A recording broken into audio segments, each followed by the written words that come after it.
Hello everyone. So I hope you all doing well and पढ़ भी रहे हैं साथ साथ में और हॉलीडेज़ भी एंजॉय कर रहे हैं. सो हम लोग अपने मनी पढ़ा था. हम नेक्स्ट टॉपिक स्टार्ट करते हैं. नेक्स्ट टॉपिक है आपका बैंकिंग. बैंकिंग क्या होती है? जो भी आपने बैंक्स होते हैं जानते हो आप लोग, सबको पता है बैंक्स होते हैं. बैंक्स में जाया जाता है, हम पैसे जमा कराते हैं, वहाँ पे निकालते हैं, जो कि हमने कैश फ्लो पोजीशंस वगैरह में भी पढ़ा है. आप लोगों ने अकाउंट्स वगैरह में भी पता है, आप अच्छे से जानते हो बैंक होता क्या है.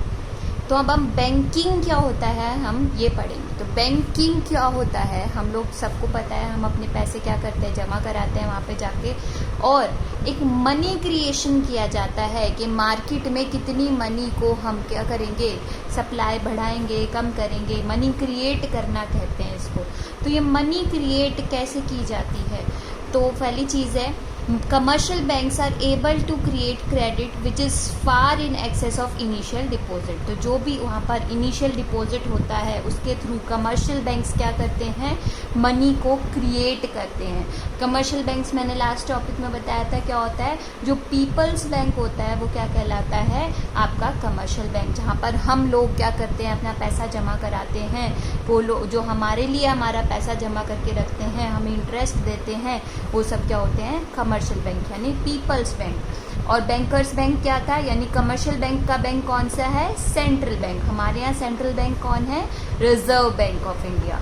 तो जो बैंकों का बैंक होता है वो क्या कहलाता है, सेंट्रल बैंक. और जो लोगों का बैंक होता है वो क्या कहलाता है, कमर्शियल बैंक. तो कमर्शियल बैंक क्या करता है, जो भी लोग वहाँ पर पैसा जमा करते हैं उस पैसे में जो एक्स्ट्रा पैसा होता है उसको क्या किया जाता है, उससे कमर्शियल बैंक क्या करते हैं, मनी क्रिएट करते हैं.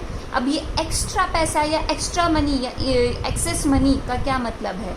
अब हमने जैसे क्या किया, मैंने अपने पैसे जमा कराए, आप लोगों ने भी अपने पैसे जमा कराए, पर ऐसा तो नहीं है कि हम सारे के सारे एक साथ जाएंगे और अपना पैसा निकालने चले जाएंगे. ऐसा तो नहीं होता, कभी कोई जाएगा कभी कोई जाएगा. तो इसलिए बैंक अपने पास वो पैसा जमा करके रख के क्या फ़ायदा है उनको. तो इसलिए वो क्या करते हैं, जो भी पैसा होता है उसको आगे री इन्वेस्ट कर देते हैं ताकि मनी क्रिएट की जा सके, ताकि मनी की सप्लाई को बढ़ाया जा सके. ये कैसे होता है, री इन्वेस्ट कैसे कर सकता है बैंक. बैंक लोन दे देगा, लोन पे इंटरेस्ट आएगा, और इंटरेस्ट आएगा तो क्या हो जाएगा, मनी क्रिएट हो जाएगी. ठीक है. तो बैंक क्या करता है, जो भी हम पैसा जमा कराते हैं उसमें क्या करता है, उससे मनी क्रिएट करता है, क्योंकि वो पैसा क्या होता है, एक्सेस में होता है. अब आप ये तो नहीं सोचते ना कि भाई मैंने पैसा जमा कराया 50,000 रुपये, आपने कराया 10,000 रुपये, किसी तीसरे बंदे ने कराया 5,000 रुपये, तो हम मेरा पैसा जो 10,000 मैं नोट दे के आई हूँ, जो आप नोट दे के आए हो, वो किसी लॉकर में रख देंगे और जैसे ही आप निकालने जाओगे तो वही निकाल के दे देंगे. ऐसा तो नहीं सोचते ना. ऐसा नहीं होता.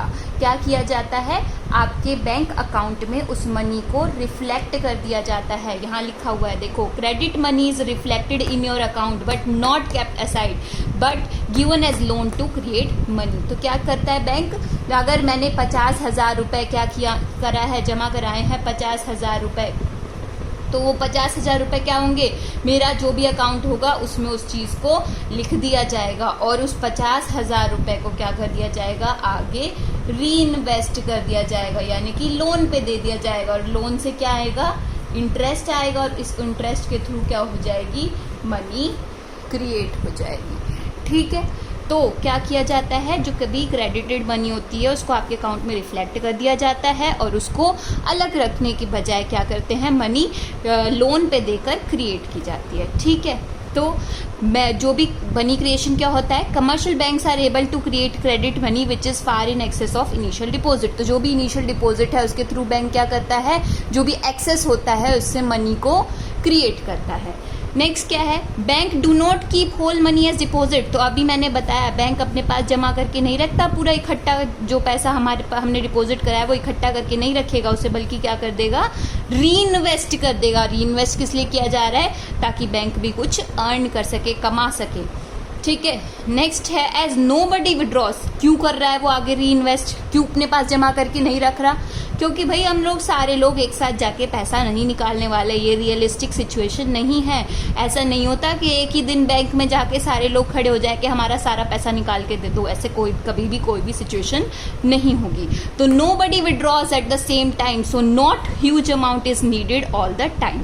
ठीक है, अब एक तो ना तो कोई सारे लोग एक साथ निकालने वाले हैं पैसा, प्लस क्या होता है रेगुलरली पैसा जमा भी होता रहता है, यानी कि कैश फ्लो पोजीशन भी रहती है और एक तो रेगुलर कैश फ्लो भी रहता है बैंक्स के अंदर। तो इसीलिए क्या होता है पैसा बना रहता है। तो इसलिए क्या किया जाता है, अब जैसे कि मान लो कोई डेली का ट्रांजैक्शन है कि 10,000 रुपये निकलते हैं इस बैंक में से, तो क्या होगा 10,000 में से कुछ डिपॉजिट भी होगा, कुछ आप जमा करके भी रखेगा बैंक। तो जो एक्स्ट्रा पैसा बच गया उसके अलावा उसको क्या कर सकता है बैंक, री इन्वेस्ट कर सकता है, लोन पे दे सकता है, ताकि क्या कर सके, कुछ कमा सके, मनी को क्रिएट कर सके।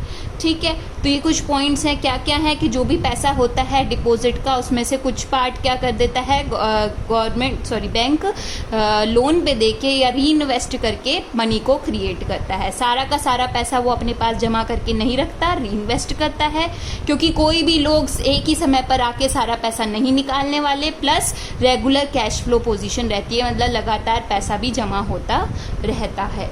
ठीक है, अभी ऐसा तो नहीं है कि मान लो बैंक के पास 1 लाख रुपए हैं तो वो 1 लाख का 1 लाख ही क्या कर दे, री इन्वेस्ट कर दे, ऐसा तो नहीं कर सकते। क्यों?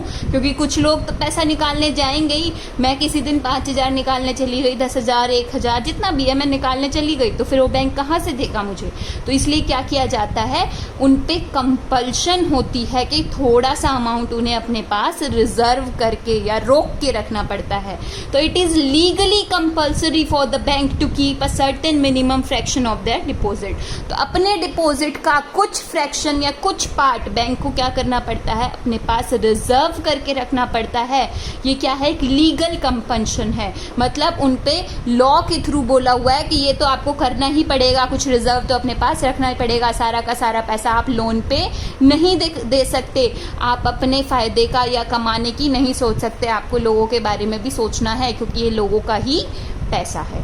तो ये जो कंपल्शन लगाई गई, लीगल लॉ लगाया गया कि पैसा डिपॉजिट का जो है उसमें रिजर्व रखना है, वो कौन लगाता है, सेंट्रल बैंक। तो ये जो लीगल रिजर्व रखा जाता है वो कौन फिक्स करता है, सेंट्रल बैंक करता है। तो जो भी डिपॉजिट हुआ उसका एक पार्ट जो लीगली कंपल्शन है अपने पास रखेगा कमर्शियल बैंक, उसको हम क्या कहते हैं, रिजर्व, मतलब जमा करके रखना, और उस जमा किए हुए पैसे को हम कहते हैं लीगल रिजर्व रेशो।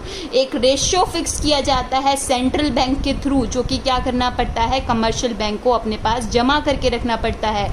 मान लो 10,000 रुपए हैं एक बैंक में, तो क्या कर दिया, मान लो सेंट्रल बैंक ने फिक्स कर दिया कि 10% तो क्या करना पड़ेगा, तुम्हें अपने पास रिजर्व रखना पड़ेगा। तो ये 10,000 का 10% कितना हो गया, 1,000 रुपये। तो 1,000 रुपये क्या करना पड़ेगा, आपके बैंक को जमा करके रखना पड़ेगा। तो इसीलिए क्या किया जाता है, लीगल कंपल्शन होती है कि आपको कुछ रिजर्व रखना पड़ेगा। वो रिजर्व का क्या कहते हैं, उस रिजर्व को हम लीगल रिजर्व रेशियो, और वो कौन फिक्स करता है, सेंट्रल बैंक। अब ये जो लीगल रिजर्व रेशियो है वो किससे बनता है, 2 चीज़ों से मिलकर बना है, वो CRR और SLR। CRR मतलब कैश रिजर्व रेशियो और SLR मतलब statutory liquidity ratio. Cash reserve ratio और स्टैट्यूटरी लिक्विडिटी रेशियो होते क्या है, ये मैं आपको आगे पढ़ाऊंगी। फिलहाल आप बस इतना याद रखो कि जो एक अमाउंट कमर्शियल बैंक को अपने पास रिजर्व रखना पड़ता है, एक रेशियो जो अपने पास रिजर्व रखना पड़ता है, उसको हम लीगल रिजर्व रेशियो कहते हैं। और वो 2 चीज़ों से मिलकर बना है, CRR और SLR, यानी कि कैश रिजर्व रेशियो और स्टैट्यूटरी लिक्विडिटी रेशियो। CRR कितना है फिलहाल हमारे यहाँ पर इंडिया में, 3% है। SLR जो है वो कितना है, 18.25% है। इन दोनों को जब हम जोड़ देंगे तो क्या बन जाएगा, लीगल रिजर्व रेशियो, जिससे हम क्या फिक्स करेंगे कि कितना अमाउंट हमें अपने पास जमा करके रखना है और बाकी कितना क्या करना है, लोन पे या री इन्वेस्ट करना है।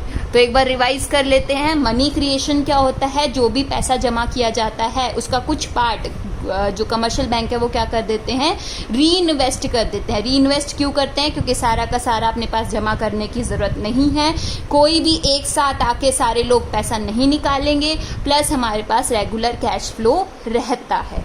ठीक है, जो भी आपके पैसे होते हैं वो वैसे के वैसे जमा नहीं किए जाते हैं, उसको क्या किया जाता है, आपके अकाउंट में रिफ्लेक्ट कर दिया जाता है और बाकी का पैसा क्या कर दिया जाता है, क्रेडिट पर लोन पे दे दिया जाता है। ठीक है, अब सारा का सारा पैसा तो नहीं देते, कुछ पार्ट क्या करते हैं अपने पास रिजर्व रखते हैं, क्योंकि जो आपका सेंट्रल बैंक है यानी कि रिजर्व बैंक ऑफ इंडिया, उसने क्या किया हुआ है, एक लीगल कंपल्शन दी हुई है कि बैंक को क्या करना पड़ेगा, एक मिनिमम फ्रैक्शन जो होगा वो डिपॉजिट का वो अपने पास रिजर्व रखना पड़ेगा। तो डिपॉजिट जितना भी है उसका कुछ पार्ट क्या करना पड़ेगा, बैंक को अपने पास रिजर्व रखना पड़ेगा।